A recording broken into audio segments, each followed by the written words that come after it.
Pattern designs can be used as a great source for sources, which can be used with clone brushes to create all kinds of super colourful designs. As the clones can be anything, patterns can be anything, literally anything can be used. So a gradient, different shapes, images, text, anything with effects, much more, can all be saved to the sources. So let's just remove this now. And I'm just going to go here with a diamond. So diamond tool, select that and fill it with a gradient. You can go here to the gradients or fill it with anything. Images, doesn't matter. But you need to convert it into a pixel layer. So layer and rasterize. So layer and rasterize. It's now a pixel layer. You can see over here in the layers panel, pixel. Now you can go to layer and new pattern layer from selection. And you can see the design. And you can resize it. You can rotate it, distort it, modify it. But say you decide, you know what, I want that pattern to be stored so I can use it with the clone brush. What you need to do is go to layer and rasterize. If you don't do that, you will end up just with this result, just a single entry. So layer and rasterize. Now that doesn't store it in sources. You need to go down here now and just click here. And then you can see the design added there. Now I'm just going to remove it. So remove all those. It's not finished totally. What you need to do is go over here to the clone brush tool. You need a layer. Affinity Photo always needs a layer, so you have to work with a layer. So layer and new layer. It could of course be an image. Doesn't have to be a blank empty thing. Could be a photo. You could apply it maybe to a particular part. If you want to add a texture to a design, great way of doing it. Just simply create this, open an image, and then apply that texture just to that localized area. So you want a sort of carnival design at the background on a particular building or something. Great way of doing it. But you also need a setup here. And I'm just going to go to the ones that I created there and go down here. That's selected, clone brush, and now double click. Now it might appear like that. Sometimes it doesn't, but it's still, you can just simply click and then you've set the reference point and you can see the reference point. If that doesn't exist, it will not work. Again, do the same for that one. Again, appears, and again, got the reference point. And you can set reference. If you don't set it, it won't work. So that's the key thing. You can also go along here, the control bar. Now you've got here, you can use any brush. So you could use a brush, that brush, this brush, any of the brushes. I'm just using textures, but you can use any of them. Key thing, set to global and set the width. And also blend mode maybe to normal. You can use difference, etc. And then just apply it. 0 and 100%. And then apply. And at this point, nothing appears because nothing is selected. You have to select something. If you don't select anything, it will not work. Just by putting a reference doesn't make a difference. It doesn't know which one to use. So select this one. They're all untitled. You could, of course, you'd think, rename it. Unfortunately, it doesn't seem to be an option for rename. Maybe there is, probably double click or something. However, once you select it, you can see then, when you look at the brushstroke, just then, you can see the design. Now I'm using a line there. You don't have to use line. Please check out my videos on how to use alignment and not aligned. And you can apply the brushstroke there. And you can see the design added. But it's added using the brush. So instead of what normally would happen, you can see then you can create some really textured designs or slightly charcoal-like designs. Whole range of different designs. But also you've got the option here for rotation. So you decide, you know what, I don't want it at that angle. You might want it, and as you do that, you notice what happens. The brush changes there, as you can see it rotating. So you can set it to 90 degrees and then apply again.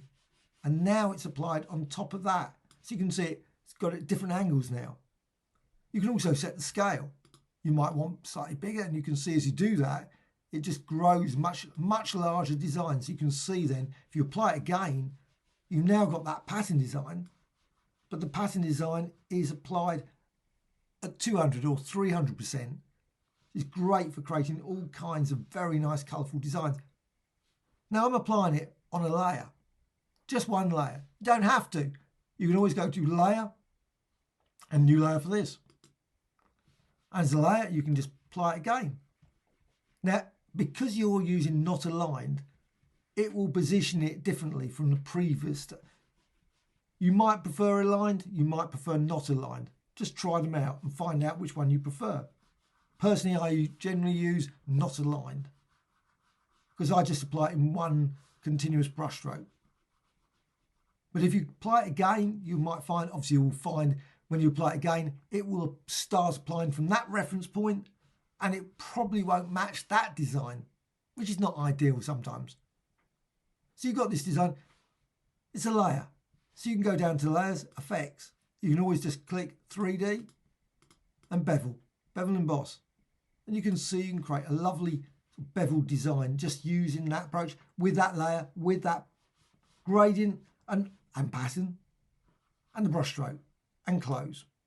And of course you can manipulate that design. It's just a layer, you can move it around, resize it and also apply filters to it. So filters and blur, maybe motion blur. So you can create all kinds of very extreme, like just drag that upwards, maybe go at the angle of those diamonds and you can see what happens. You just get that lovely smearing going off in that direction and then apply the motion blur. And that's applied to that layer, but you've got all these other ones you can use. So you can select, say this one. That doesn't have a reference point, you need to double click and then define it. Now it depends, requires the clone brush to be selected. Now sometimes it appears, sometimes it doesn't. I have noticed occasionally you can click it 50 times, it will just ignore you and not appear. But it should appear. And then you apply it again and it will use that. And it will use these settings here, rotation. So it's not applied unless you go here and set it to 0 and set that to 100%. Otherwise it will just apply that setting there. And then you can see that design again. And you can see it's diamonds like that. Again, doesn't have to be diamonds, it could be any shape, it could be gradients, it could be images, photos, text, anything. That's the key thing. So you can build up very complex designs using this approach. And what you can also do, of course, is you can then select both of them. They're both pixel layers, go to layer and just down there to merge selected. So they're all merged into a single design. You can then, if you wish, turn that into a pattern as well. So simply go over here to the move tool and with there, go to layer and new pattern layer from selection. And you can see the pattern layer design there. Now, you've got a seam there. Just go up here, top left, and you can set mirror to be on. And you can see the design there. And you've got that design. And you can select the pattern layer and you can reposition it. Hold down the Alt Option key and duplicate. And you can build up a very complex design using this clone brush design. And of course, what you can do, you've got all these designs here. You can just go to layer and merge visible. So it just becomes one pixel layer. And then you can just define it. Just go down here and add that as a source. Add a global source and you can see your design there. Again, make certain the clone brush is selected, otherwise it will not be possible to define it, and click that center point. You don't have to use a center point. You can use any reference point. I just always go default to the center point with not aligned. And then you can apply it. Apply that clone brush to that image using that brush stroke and you can see the effect there. Again, you can reposition it, create it on a layer, so layer and new layer. Apply brush stroke, clone brush, apply it again and then apply effects, etc. You can see the result there. So that's clone brushes and using patterns. Literally millions of different colourful designs can be created using this approach. Hope you found this of interest. Any questions, please let me know. Please also check out all the other clone brush videos that I've created. Created quite a few. Clone brushes, really brilliant tool of Affinity Photo that can be used flexible for all kinds of things, and there's many more things to come. Thank you much.